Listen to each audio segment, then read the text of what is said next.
Welcome to RAM Communications Telecom 101 series. In this video, we're going to explain how your organization can design and install a backup internet solution for a very reasonable budget and in a reasonable amount of time. If you own or operate a small organization, let's say 5 to 20 users, and your staff depends on internet for mission-critical applications, you should consider installing a backup or redundant internet service provider.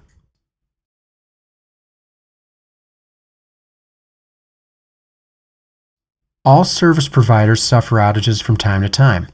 What is your organization to do if, for example, it loses all its internet service? After all, using a smartphone can't replace system-wide internet access. Your organization is stuck. For years now, RAM has helped its clients utilize the best of two technologies, T1 and cable internet service. Some folks are quick to point out T1 is much slower than cable internet. While this is true, T1 is also the most reliable means of connectivity. T1 providers are held to a higher standard than cable service providers when it comes to response on service and repair. The FCC mandates the T1 service providers respond and repair a service outage within the same business day. Cable internet, while extremely fast and affordable, is not held to the same service standard. We've seen situations, for example, where cable internet service isn't repaired for several days at a time. The good news is both services are more affordable than ever before.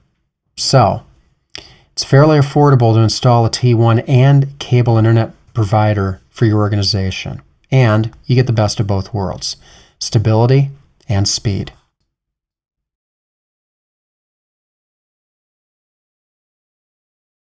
In order to make this backup scenario work, you need to purchase a business-grade firewall. Luckily, there are many manufacturers and models to choose from. Our clients have invested in everything from Meraki to Cisco to SonicWall and WatchGuard. Regardless of who you choose, your device needs the following capabilities. You're going to need 2 Ethernet ports to handle 2 simultaneous internet connections. Your firewall will need a failover mechanism. This is designed to send traffic from your down service to the surviving internet service. And finally, you're going to need load balancing. Load balancing assigns specific tasks to each service. Each of these brands carries a model that will cover the parameters we've just covered. As of this video's publication, you can expect to find these devices costing anywhere from $450 to around $900, depending on the brand and the features. There is something else worth noting here.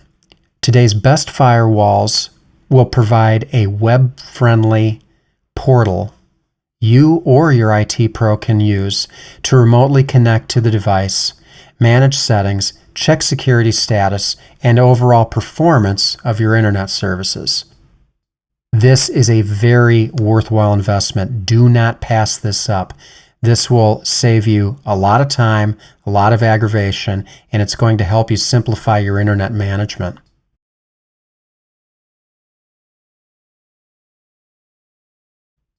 Once you've selected the firewall that's right for your organization, you will need to select the appropriate internet services. Choosing the right one for your organization is a topic that's best left for another discussion. For our purposes here, let's just assume you have the cable provider and T1 provider that you want.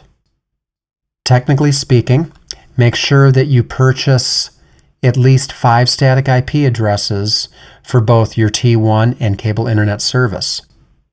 Your firewall will need 1 address from each provider so that it can design routes for each service. Your IT pro may also need the other addresses to assign to other devices on your network. Don't fall for dynamic IP services, especially from your cable provider.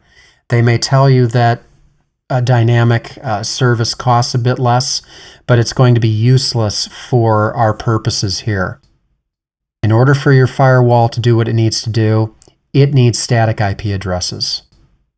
Now, determine which service will be the primary, or A service, and determine which service is going to act as the secondary, or B service. There's no right or wrong answer here, but usually most organizations are going to pick the service that has the faster speed.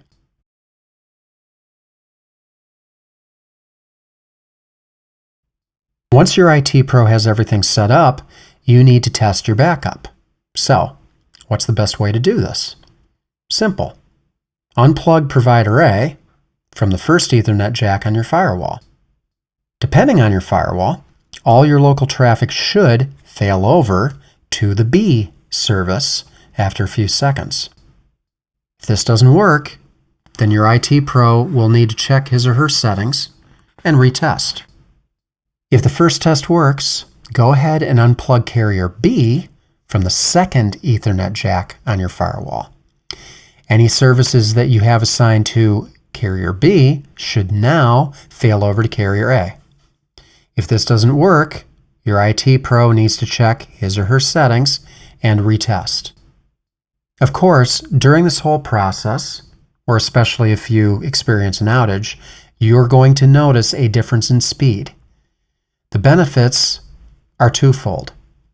Your people can still work during such an outage, and your firewall can inform you that an outage has occurred. Now, you can take that information to your internet service provider and have them repair the service as soon as possible.